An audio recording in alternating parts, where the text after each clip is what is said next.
Here on Sportsline, getting set for a lot of basketball over the next 11 days. Selection Sunday is March 11th, but the madness is already underway. The Atlantic Sun Tournament actually tipped off Monday night, believe it or not. So on to the semifinals. Lipscomb a part of that. The Bisons knocked off Stetson 89-73 behind 29 points from Garrison Matthews on Monday. So now Lipscomb will host Jacksonville, the 3 seed, tomorrow night, 7 o'clock at Allen Arena for the right to play in the Atlantic Sun Championship game. Here was head coach Casey Alexander talking about the Bisons after their win Monday night and looking forward to tomorrow night. Y'all ask away. When he was sitting by you in the first two fouls, how worried were you? I was worried. You know, I was disappointed that our guys that we needed to go in and make contributions weren't able to do it. It wasn't lack of effort. It was just lack of performance. And, you know, but you take 2 first-team all-conference guys off the floor for any team for a length of time, and you're just not going to be as good, and that showed itself. Big shot before the half, and then huge run to start the second half. What kind of flipped on for you? Well, it wasn't any kind of miraculous halftime conversation at all. You know, what I told our players was, you know, you're the one that built a 16-point lead, not them. You're the one that led for, you know, all but 40 seconds in the first half or whatever, not them. You know, you're the one that's a 2 seed, not them. You know, go play like you're the better team. It's a long game. We all understand that. It's just the ebb and flow of a game. We let the worry sink in a little bit. You know, I just wanted them to relax and go play.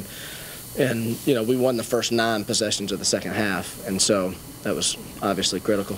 Talk about Matt Rose. All 9 of his shots were 3-point attempts, and he converted on 5 of them. Yeah, that's what he does best.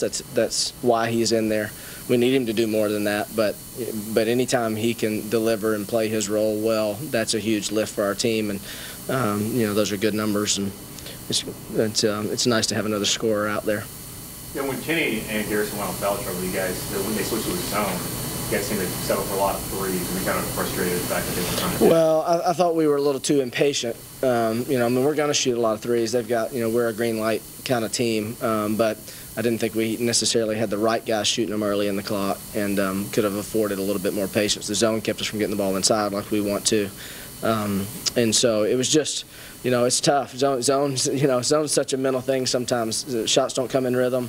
It's a little bit harder to predict, you know, who's going to get them and where and when, and so, and then it kind of snowballs on you when you're not having any success, especially when they're scoring on the other end. So I felt like, like I mentioned, I just felt like we lost some energy because of it, you know, and but the 3 at the end of the half was a huge momentum changer, and then the start of the second half really took a lot of air out of them, I thought. You had affected rebounding because they doubled you out first half and you guys come back. Yeah, that was the strange part of the game because they're not a great rebounding team. We have been a really good rebounding team, especially on the defensive end, and I think they had 7, and we only had maybe 8 defensive rebounds in the first half. And so that's a really unusual stat line for the game. And then the final stat line of assist turnovers is unusual. They're one of the best ball control teams in the country. Very few turnovers. A lot of assists, very few turnovers. You know, so for us to win that battle like we did, they had 12 assists, 18 turnovers. We had 22 and 11. So flipping that around was, you know, even more of a surprise than the rebounding margin was. Divine Miles is leading scorer for Stetson, and he shot 4 for 6 on field goals. What did you do to shut him down? Whew, that's a good question. He's a great player, all-time leading scorer for them. You know, Michael Buckland's length is good on him. Michael's not a guy you watch and you say, hey, he's a lockdown, shutdown athlete defender, but he's a smart guy. Doesn't make a lot of defensive mistakes, and that allows him to contest better. And, you know, I don't really know. The shot number is what I'm a little surprised by, him only getting 6 attempts. I don't know how much of it was us and how much of it was them, but I'll take it. Jacksonville comes in here Thursday night now. What's the challenge, and how do you play more like you played when they were here? And yeah, down there? Well, they're going to have their best player and point guard back for this one that they didn't have last time, so that'll be the biggest challenge to play like we did the second time. 2 really funny games. They throttled us at their place. We didn't play very well. We throttled them at our place. They didn't play very well. And naturally, you know, we should all expect for it to be a grinded-out conference semifinal game and a 40-minute game and a last man standing kind of game. So that's the approach we'll take. You guys have been in this position now a few times in a row here and not been able to get past this hurdle. What does this opportunity Thursday night? It's a box that we need to check off. You know, we've been a good team. And not to say that Jacksonville doesn't have every right to come in here and think they're going to win it, but we've played in 3 straight semifinals. We've been the 2 seed 2 straight years now, and it's the logical next step. We've got more experience. We've got more winning experience to take into the game, and so, you know, that's the mentality I want us to have when we take the floor. Is that the team, the second half that you've been trying to see in the last couple of weeks? It's closer, yeah. You know, and just, you know, I mean, we just haven't been a good 3-point shooting team all season, so 14 for 32 is a great night for us. But, again, you know, I thought we were good on both ends in the second half. All right, we're back. Casey Alexander talking after his team's big win on Monday night, and now Lipscomb sits in a place where it needs to break through. As you heard him talk about it there, they've been in this position before the last couple of years where they've had the opportunity to win in the semifinals and get to the championship game where they would play to cut down the nets and go to the NCAA tournament for the first time in school history. This has become a good basketball program under Casey Alexander, but that is the next step, and they've got to do it. Tomorrow night they're going to be favored against Jacksonville. We will see if they can get it done. Meanwhile, in the OVC tournament, Belmont narrowly misses out on winning yet another OVC regular season title. They finish as the 2 seed behind Murray State. The Bruins will play the nightcap on Friday, get the double bye. So you got teams playing tonight. Tennessee Tech already a winner, by the way. You go to tomorrow night, and then those top 2 seeds finally play in the semifinals on Friday night. That is not actually proved to be all that advantageous the last couple of years. Belmont, the top seeded team, has been beaten in the semifinals each of the last 2 seasons. Now this year they're the 2 seed. Maybe that adds a little chip on their shoulder.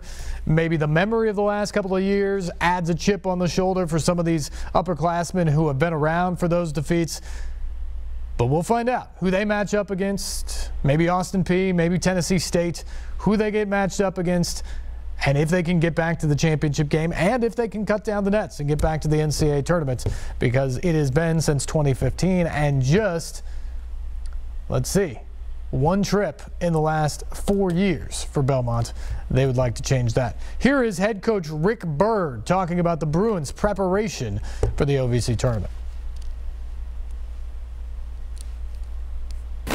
You know, but it's something to look forward to. It's what you point to all year long.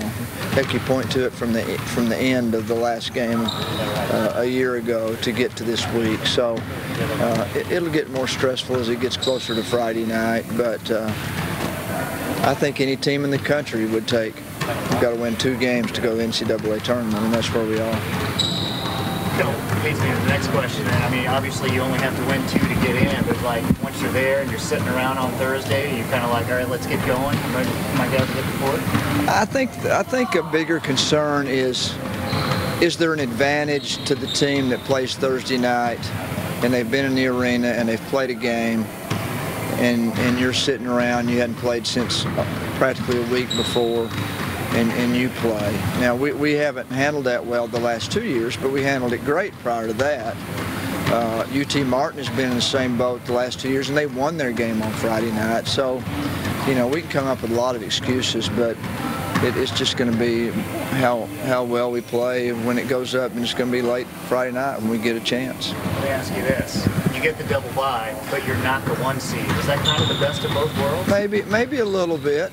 I think it's, you know, I'm a real amateur psychologist, I guess. So it seemed to me like the last couple of years as the #1 seed and team that was probably picked to win the league prior to the season, that we just weren't as determined like we'd never ever been before, and it just seemed like we were missing a little bit. Not that we didn't play hard. So I hope this changes that dynamic and that we've got something to prove, chip on the shoulder kind of thing. You guys did go through a stretch there where, I can't remember, it seemed like there was 4 years or 5 out of 6 or 6 out of 7 or something like that. Do you think missing a couple will bring back that feeling of determination? I hope so. I think there's a chance. We went 3 straight years from 06 to 08, didn't go the next 2, and then we went 3 straight years again.